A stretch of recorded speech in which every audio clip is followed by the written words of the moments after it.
Shankar Jai Jaishankar subscribe பண்ணுங்க. ஸ்ரீ மகாபெரிவா திருவடிகள் சரணம். ஹரஹர சங்கர ஜெய ஜெயசங்கர. நம்மளுடைய மகாபெரிவா துணை சேனலில் பல பதிவுகளை பார்த்துட்டு இருக்கோம். நம்ம சேனலை ஃபாலோ பண்ணிட்டு இருக்க அத்தனை பேருக்கும் மிகப்பெரிய நன்றி. நிறைய பேருடைய வாழ்க்கையில் தொடர்ந்து கஷ்டம், துன்பம், சங்கடம், ஒன்று போனால் ஒன்று அப்படின்னு சொல்லிட்டு தீமையான விஷயங்களை மட்டுமே அனுபவிச்சுட்டே இருப்பாங்க. அவங்க வாழ்க்கையில் சந்தோஷம் அப்படின்றது ஒன்று இருக்கவே இருக்காது. எதை எடுத்தாலுமே தடைகள், தடங்கல்கள், இந்த மாதிரி கண் திருஷ்டிகளால் பாதிக்கப்படுறது, இப்படி எல்லாமே நெகட்டிவாகவே இருந்துகிட்டே இருக்கிறது. இந்த மாதிரியான தடங்கல்கள்லாம் ஃபேஸ் பண்ணுறவங்க எல்லாருமே முழு முதற் கடவுளான விநாயக பெருமானை தொடர்ந்து வழிபாடு பண்ணிக்கிட்டே வரும் பொழுது இருக்கக்கூடிய தடைகள், தடங்கல்கள் அத்தனையும் விலகி ஓடும். எடுத்த காரியம் வெற்றியை மட்டுமே கொடுக்கும். இங்கே ஆசைப்பட்ட எல்லாமே உங்களுக்கு உடனுக்குடனே நடக்கும். அப்பேற்பட்ட முழு முதற் கடவுளான விநாயக பெருமானுக்கு உரிய நாள் சங்கடகர சதுர்த்தி. இந்த ஆவணி மாதத்தில் வரக்கூடிய சங்கடகர சதுர்த்தி மகா சங்கடகர சதுர்த்தி அப்படின்னு சொல்லப்பட்டிருக்கு.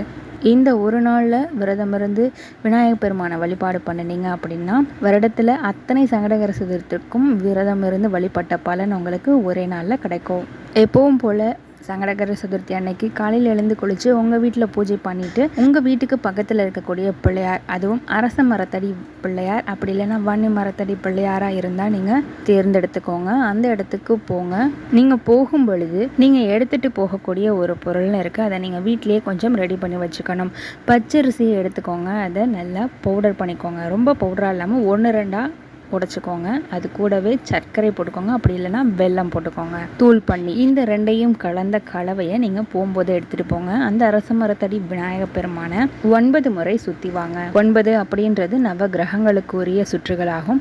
அதனால் நீங்கள் 9 முறை சுற்றி வரும் பொழுது நீங்கள் பண்ணின பாவங்கள் எல்லாம் தீரணும், எல்லா விதமான கர்ம வினைகளும் தீரணும் அப்படின்றத ஒரு பிரார்த்தனையாக வச்சுக்கிட்டே நல்லா சுற்றி வாங்க. சுற்றி வந்துட்டு நீங்கள் கையில் வச்சுருக்கக்கூடிய பச்சரிசி மாவு கலவையை பிள்ளையாருக்கு பின்பக்கமாக போட்டுருங்க.